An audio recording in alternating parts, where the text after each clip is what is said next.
Welcome back everyone, welcome to civil services study practice set number ये 161 है। ये R O के लिए टेस्ट सीरीज चल रही है। प्रैक्टिस करेंगे इसमें हम जीएस के प्रश्नों पर, ठीक है। उसमें भी जीके होगा और करंट अफेयर्स होगा। और इन सभी टेस्ट का आप फुल टेस्ट सीरीज़ प्राप्त कर सकते हो। डिस्क्रिप्शन बॉक्स में नंबर है, उस पर कॉल या व्हाट्सअप करके। बाकी प्लेलिस्ट बना रखी है इस टेस्ट सीरीज़ की हमने, वहाँ पर आप टेस्ट नंबर 1 से लेकर 161 या फ्यूचर में जो भी नया टेस्ट आएगा वहाँ तक पहुँच सकते हैं। तो चलिए स्टार्ट करते हैं। एक प्रश्न को पढ़ने के बाद कुछ समय दिया जाएगा, अपना भी सोचना कि आंसर क्या होगा। क्वेश्चन नंबर 1 है, किसे जलप्रपातों का शहर के रूप में जाना जाता है? उदयपुर को, नैनीताल को, शिमला को, रांची को। ये आरओ में इस तरह के प्रश्न पूछ ले आते हैं, ठीक है। उगते हुए सूरज की नगरी, जलप्रपातों का शहर, झीलों की नगरी, किसको कहा जाता है? मैच करने के लिए पूछ लेगा। तो उदयपुर एलिमिनेट हो जाएगा यहाँ पर। उदयपुर जो है झीलों की नगरी है। जलप्रपातों का शहर कहा जाता है रांची को, ठीक है। झारखंड की राजधानी है रांची, डी है इसका आंसर। देखिए, झारखंड की राजधानी रांची को जलप्रपातों का शहर के रूप में जाना जाता है। और जो हुंडरू जलप्रपात है वो रांची में है। रांची में स्वर्ण रेखा नदी पर स्थित है। ये नंबर, इस पर कॉल या व्हाट्सअप करके आप पेड टेलीग्राम ग्रुप से जुड़ सकते हैं। क्वेश्चन नंबर 2 है, कान्हा राष्ट्रीय उद्यान के संदर्भ में 2 स्टेटमेंट है यहाँ पर। कान्हा राष्ट्रीय उद्यान मध्य प्रदेश में स्थित है और बाघों के लिए प्रसिद्ध है। कौन सा सही है इसमें? कान्हा राष्ट्रीय उद्यान, कान्हा नेशनल पार्क या कान्हा टाइगर रिजर्व? बिल्कुल, ये मध्य प्रदेश में स्थित है और बाघों के लिए प्रसिद्ध है। ये दोनों के दोनों करेक्ट हैं, सी है इसका आंसर। तो कान्हा टाइगर रिजर्व, जिसे कान्हा राष्ट्रीय उद्यान या नेशनल पार्क भी कहा जाता है, भारत के बाघों के लिए प्रसिद्ध है और यह मध्य भारत में स्थित मध्य प्रदेश का सबसे बड़ा राष्ट्रीय उद्यान है। कान्हा नेशनल पार्क 1 जून 1955 को बनाया गया था और 1973 में इसे टाइगर रिजर्व का दर्जा मिला। क्वेश्चन नंबर 3 पर आ जाइए। अमरकंटक किस नदी का उद्गम स्थल है? अमरकंटक जो कि मध्य प्रदेश में है। अमरकंटक से निकलती है सोन नदी, सोन नदी और नर्मदा नदी। तो डी हो जाएगा यहाँ पर इसका आंसर। देखिए, अमरकंटक भारत के मध्य प्रदेश राज्य के अनूपपुर जिले में स्थित एक स्थान है। अमरकंटक नर्मदा नदी और सोन नदी का उद्गम स्थल है और यह हिंदुओं का पवित्र स्थल है। जोहिला किसकी ट्रिब्यूटरी है? जोहिला नदी किसकी सहायक नदी है? गोदावरी, नर्मदा, कृष्णा या सोन नदी? जोहिला जो है वो सोन नदी की एक सहायक नदी है। देखिए, जोहिला नदी सोन नदी की सहायक नदी है। जोहिला नदी मध्य प्रदेश के अनूपपुर जिले से निकलती है और जोहिला नदी का उद्गम जो है वो अमरकंटक से 10 किलोमीटर दूर स्थित ज्वालेश्वर से होता है। तो ए करेक्ट है। गोमती नदी पर विचार करना है। गोमती नदी फुलहर झील से निकलती है। सुल्तानपुर और जौनपुर इस नदी के किनारे स्थित हैं। कौन सा सही है? गोमती नदी के किनारे लखीमपुर खीरी है, सुल्तानपुर है, जौनपुर भी है, लखनऊ है। फुलहर झील या गोमल ताल से निकलती है। करेक्ट है दोनों के दोनों स्टेटमेंट, सी है इसका आंसर। तो गोमती नदी का उद्गम स्थल पीलीभीत जिले में फुलहर झील यानी गोमल ताल है। लखनऊ, लखीमपुर खीरी, सुल्तानपुर और जौनपुर ये सभी नगर जो है वो गोमती नदी के किनारे स्थित हैं। क्वेश्चन नंबर 6 पर आ जाइए। राष्ट्रीय पर्यावरण अभियांत्रिकी अनुसंधान संस्थान, शॉर्ट में नेरी इसको बोलते हैं, कहाँ स्थित है ये? यह है महाराष्ट्र में। महाराष्ट्र में तो नागपुर इसका आंसर हो जाएगा, ऑप्शन नंबर सी। देखिए, राष्ट्रीय पर्यावरण अभियांत्रिकी अनुसंधान संस्थान नीरी CSIR का एक उपक्रम है, नागपुर में स्थित है और यह पर्यावरण विज्ञान एवं इंजीनियरिंग से संबंधित अनुसंधान एवं व्यवहारिक सुझाव देता है और यह नागपुर में 1958 में स्थापित किया गया था। अच्छा, इसके 5 जो हैं क्षेत्रीय कार्यालय हैं। नागपुर में तो इसका हेडक्वार्टर है, लेकिन इसके 5 क्षेत्रीय कार्यालय वो कहाँ कहाँ पर हैं? चेन्नई में, दिल्ली में, हैदराबाद में, कोलकाता में और मुंबई में, ठीक है। याद आराम से रखा जा सकता है, दिल्ली, मुंबई, चेन्नई और कोलकाता, और एक हैदराबाद याद रख लीजिएगा। और नागपुर में है इसका मुख्यालय। और कौन सी मिनिस्ट्री के अंडर है ये? विज्ञान एवं प्रौद्योगिकी मंत्रालय के। क्वेश्चन नंबर 7 पर आ जाइए। निम्नलिखित में से कौन सी नदियाँ पश्चिम वाहिनी हैं? पश्चिम की तरफ बहने वाली नदियाँ, यानी इधर बहती होंगी और इधर है अरेबियन सी, अरब सागर में गिरती होंगी। इधर है बंगाल की खाड़ी, ये पूर्व वाहिनी हो गई। तो लूनी नदी पश्चिम वाहिनी नदी है, साबरमती भी पश्चिम वाहिनी नदी है, 2 और 4 हो गया। नर्मदा भी तो पश्चिम वाहिनी है, माही भी पश्चिम वाहिनी है। सारी की सारी नदियाँ पश्चिम वाहिनी नदियाँ हैं, डी है इसका आंसर। तो नर्मदा नदी, ताप्ती नदी, साबरमती, माही, लूनी ये सभी नदियाँ पश्चिम दिशा की ओर प्रवाहित होती हैं। इसके अतिरिक्त कुछ महत्वपूर्ण नदियाँ जैसे कि गंगा, कावेरी, कृष्णा, ये सब नदियाँ पूर्व दिशा की ओर प्रवाहित होने वाली नदियाँ हैं, बंगाल की खाड़ी में करती हैं। क्वेश्चन नंबर 8 पर अजय, किस राज्य में भारत का पहला ग्रीन एटीएम स्थापित हुआ? ये हुआ है गुरुग्राम में, हरियाणा के गुरुग्राम में। ऑप्शन नंबर ए है इसका आंसर। देखिए, हरियाणा सरकार ने गुरुग्राम में पायलट प्रोजेक्ट के रूप में भारत का पहला ग्रीन एटीएम स्थापित किया और इस ग्रीन एटीएम का जो नाम है वो क्या है? अन्नपूर्ति। और इस एटीएम को संयुक्त राष्ट्र के वर्ल्ड फूड प्रोग्राम के तहत स्थापित किया गया है।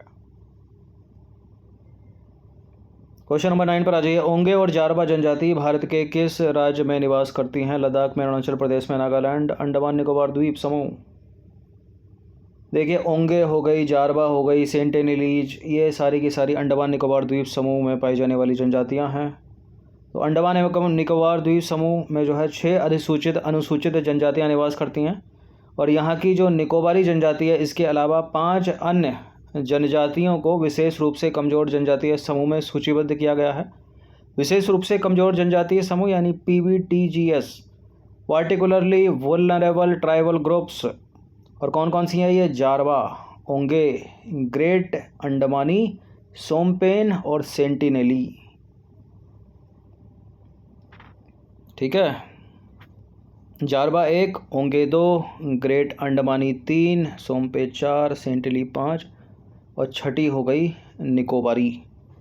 ये 6 जनजातियाँ जो हैं PVTGS में सूचीबद्ध हैं, विशेष रूप से कमज़ोर जनजातीय समूह में। खड़कवासला बांध भारत के किस राज्य में स्थित है? खड़कवासला बांध है महाराष्ट्र में। ऑप्शन नंबर ए है इसका आंसर।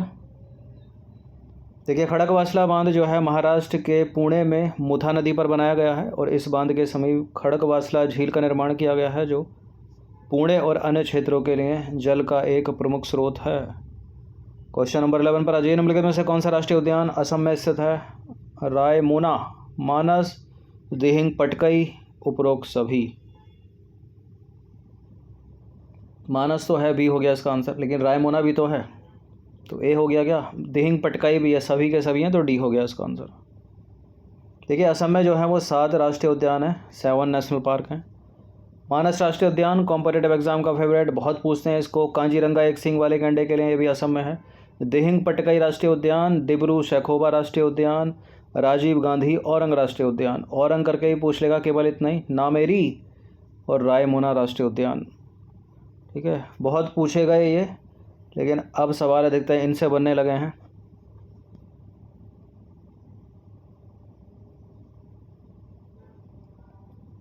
बारहवां प्रश्न है, उत्तर प्रदेश में मयूर संरक्षण केंद्र का विकास किस स्थान पर किया जा रहा है? मयूर यानी मोर, कहाँ किया जा रहा है? मथुरा, मेरठ, अलीगढ़, महाराजगंज। ठीक है, ऑप्शन नंबर बी है इसका आंसर। तो उत्तर प्रदेश में मयूर संरक्षण केंद्र का विकास मथुरा जिले में किया जा रहा है और जटायु संरक्षण केंद्र पूछ ले तो यानी गिद्ध संरक्षण केंद्र, वो है महाराजगंज में।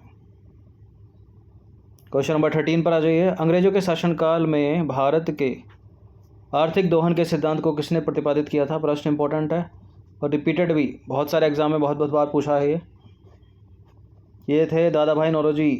ठीक है, ऑप्शन नंबर सी है इसका आंसर। धन के बहिर्गमन का सिद्धांत दिया इन्होंने। तो दादा भाई नौरोजी धन के बहिर्गमन के सिद्धांत के सबसे पहले और सर्वाधिक प्रखर प्रतिपादक थे। Grand old man of India के नाम से जाना जाता है इनको, दादा भाई नौरोजी को। इंपॉर्टेंट प्रश्न, गंगा एक्सप्रेस वे जिसके वर्ष 2024 तक पूरा होने की उम्मीद है की लंबाई कितनी है? 694 किलोमीटर, 494 किलोमीटर, 794 किलोमीटर या 594 किलोमीटर। 12 जिलों से गुजरेगा है उत्तर प्रदेश के। इसकी लंबाई है 594 किलोमीटर। ऑप्शन नंबर डी है इसका आंसर। देखिए, गंगा एक्सप्रेस वे उत्तर प्रदेश राज्य की एक महत्वाकांक्षी ग्रीनफील्ड एक्सप्रेस वे परियोजना है। गंगा एक्सप्रेस वे के पहले चरण में मेरठ जिले के बिजौली गांव को प्रयागराज जिले के जूदापुर दादू गांव से जोड़ा जाएगा और उत्तर प्रदेश सरकार को उम्मीद है कि यह परियोजना वर्ष 2024 तक पूरी हो जाएगी। यह एक्सप्रेस वे उत्तर प्रदेश के 12 जिलों से होकर गुजरेगा या उनको जोड़ेगा। वो कौन कौन से ज़िले हैं? मेरठ, हापुड़, बुलंदशहर, अमरोहा, संभल, बदायूं, शाहजहांपुर, हरदोई, उन्नाव, रायबरेली, प्रतापगढ़ और प्रयागराज। ठीक है, यह एक्सप्रेसवे 594 किलोमीटर लंबा होगा जो मेरठ को प्रयागराज से जोड़ेगा, मेरठ को प्रयागराज से जोड़ेगा और 12 जिलों से होकर गुजरेगा। अब आ जाइए क्वेश्चन नंबर 15 पर। यह करंट अफेयर्स का प्रश्न है। भारत का 53वां अंतर्राष्ट्रीय फिल्म महोत्सव 2022 गोवा में संपन्न हुआ और इस वर्ष महोत्सव का जो फोकस देश था वो फ्रांस था। सर्दियों की बात है ये 22 की, इस बार का फिर से सर्दियों में होगा। ये करेक्ट है दोनों के दोनों स्टेटमेंट। 53वां अंतर्राष्ट्रीय फिल्म महोत्सव 2022 गोवा में संपन्न, फोकस देश फ्रांस, दोनों के दोनों करेक्ट हैं। सी है इसका आंसर। और कब से कब तक? 20 से 28 नवंबर 2022 के मध्य 53वां भारतीय अंतर्राष्ट्रीय फिल्म महोत्सव 2022 गोवा की राजधानी पणजी में आयोजित हुआ और इस वर्ष महोत्सव का जो फोकस देश था वो फ्रांस था। ठीक है, फ्रांस। और Spanish film I have electric dreams ने प्रतिष्ठित गोल्डन पीकॉक पुरस्कार जीता, गोल्डन पीकॉक पुरस्कार जीता। और टॉलीवुड के मेगा स्टार चिरंजीवी को वर्ष 2022 का इंडियन फिल्म पर्सनैलिटी पुरस्कार प्रदान किया गया, चिरंजीवी को। नंबर 16 पर आ जाइए। 57वें ज्ञानपीठ पुरस्कार से सम्मानित होने वाले लेखक कौन है? पहले है तो अपने आप में एक यही प्रश्न है, कौन है? दामोदर मोजो। अब दामोदर मोजो जो है वो किस भाषा के लेखक हैं? एक प्रश्न ये भी बन गया। ठीक है, किस भाषा के हैं ये है कोंकणी भाषा के। ठीक है, गोवा के लेखक हैं। प्रश्न पूछने का तरीका कुछ भी हो सकता है। तो गोवा के लघु कथा लेखक, उपन्यासकार, आलोचक और कोंकणी में पटकथा लेखक दामोदर मोजो को भारत के सर्वोच्च साहित्यिक सम्मान 57वें ज्ञानपीठ पुरस्कार से सम्मानित किया गया। ठीक है, और 2008 में रविंद्र केलकर के बाद दामोदर मोजो पुरस्कार प्राप्त करने वाले गोवा के दूसरे नागरिक हैं ये। ठीक है, क्वेश्चन नंबर 17 पर आ जाइए। हाल ही में निम्नलिखित में से किस चक्रवात ने गुजरात के तटीय क्षेत्रों में तबाही मचाई और राजस्थान को भी घेरे हुआ है? Biparjoy, Tauktae, Nisarga, Amphan. ये तो मचा चुके हैं तबाही अपनी। ठीक है, पुराने हो गए हैं। इसका आंसर है बिपरजॉय, ऑप्शन नंबर ए है इसका आंसर। तो पहली बात तो ये होती है उष्णकटिबंधीय चक्रवात से प्रश्न बनेगा। ऐसा नहीं है कि न्यूज़ में अगर चक्रवात का नाम है तो वही प्रश्न बन जाएगा, उसकी हिस्ट्री उठा लेगा कि चक्रवात होता क्या है एग्जामिनर। ठीक है, मतलब बेसिक में चला जाएगा। उष्णकटिबंधीय चक्रवात एक तीव्र गोलाकार तूफान है जो गर्म उष्णकटिबंधीय महासागरों में उत्पन्न होता है और कम वायुमंडलीय दबाव, तेज हवाएं व भारी बारिश इसकी विशेषता है। ये तीनों के तीनों ये चीज़ें याद रखिएगा। ठीक है, कम की जगह अत्यधिक वायुमंडलीय दबाव कर देता है जो कि गलत हो जाता है, तेज हवाएं, भारी बारिश। ठीक है, और ये दोनों हैं जो तबाही मचाती हैं। उष्णकटिबंधीय चक्रवातों की विशिष्ट विशेषताओं में एक चक्रवात की आँख, ठीक है, या केंद्र में साफ आसमान, गर्म तापमान और कम वायुमंडलीय दबाव का क्षेत्र होता है। इस चीज़ को याद रखिएगा। हाल ही में बिपरजॉय चक्रवात ने गुजरात के तटवर्तीय क्षेत्रों में भारी तबाही मचाई और इसका प्रभाव राजस्थान में भी देखने को मिला। एक और चीज़ बड़ी इंपॉर्टेंट है एग्जाम के पॉइंट ऑफ व्यू से, वो ये है उष्णकटिबंधीय चक्रवात के बनने और उनके तीव्र होने के लिए जो अनुकूल परिस्थितियां हैं वो कौन कौन सी होती हैं, अलग से प्रश्न बनता है, वो भी स्टेटमेंट बनाकर। देखिए 27 डिग्री सेल्सियस से अधिक तापमान वाली एक बड़ी समुद्री सतह होनी चाहिए। कोरियोलिस बल की उपस्थिति बड़ा इंपॉर्टेंट है। ठीक है, लंबवत हवा की गति में छोटे बदलाव होने चाहिए। ऊर्ध्वाधर या लंबवत हवा की गति में छोटे बदलाव, पहले से मौजूद कम निम्न दबाव या निम्न स्तर चक्रवात परिसंचरण होना चाहिए, समुद्र तल प्रणाली के ऊपर विचलन होना चाहिए। ये चीज़ें हैं, इनको याद रखिएगा हमेशा। करंट अफेयर्स का प्रश्न है। 108वीं भारतीय विज्ञान कांग्रेस का मुख्य विषय क्या है? क्या है? विज्ञान एवं प्रौद्योगिकी, महिला सशक्तिकरण के साथ सतत विकास के लिए विज्ञान और प्रौद्योगिकी, प्लास्टिक कचरे का सफलतापूर्वक निपटान या बाल मृत्यु दर को रोकने के लिए विज्ञान और प्रौद्योगिकी। 108वीं भारतीय विज्ञान कांग्रेस मुख्य विषय है इसका महिला सशक्तिकरण के साथ सतत विकास के लिए विज्ञान और प्रौद्योगिकी, ऑप्शन नंबर बी। देखिए भारत के प्रधानमंत्री ने 3 जनवरी 2023 को सुबह 10:30 बजे वीडियो कॉन्फ्रेंसिंग के माध्यम से 108वीं भारतीय विज्ञान कांग्रेस को संबोधित किया और इस वर्ष के भारतीय विज्ञान कांग्रेस का विषय मुख्य थीम क्या है? महिला सशक्तिकरण के साथ सतत विकास के लिए विज्ञान और प्रौद्योगिकी। और इस आयोजन के दौरान सतत विकास, महिला सशक्तिकरण और इसे प्राप्त करने में विज्ञान और प्रौद्योगिकी की भूमिका के मुद्दों पर चर्चा की गई। ये भी करंट अफेयर्स का प्रश्न है। सूर्य किरण अभ्यास किन दो देशों के बीच है, यही एक प्रश्न है। और एक प्रश्न यहाँ पर भी है, सूर्य किरण अभ्यास का 16वां संस्करण 2022 कहाँ आयोजित हुआ। ये सर्दियों में हुआ था, ये भी दिसंबर में। अगला 17वां फिर से दिसंबर में होगा, 23 वाला, तो 16वां तब तक इम्पोर्टेंट रहेगा। कहाँ हुआ ये? नेपाल में। नेपाल और भारत के बीच एक संयुक्त सैन्य अभ्यास है, इन दोनों देशों के बीच ही होता है ये।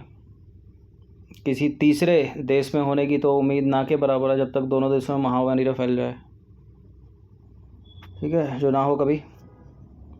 तो ए है इसका आंसर। नेपाल के सलझंडी में हुआ था ये, आर्मी बैटल स्कूल में, ए है।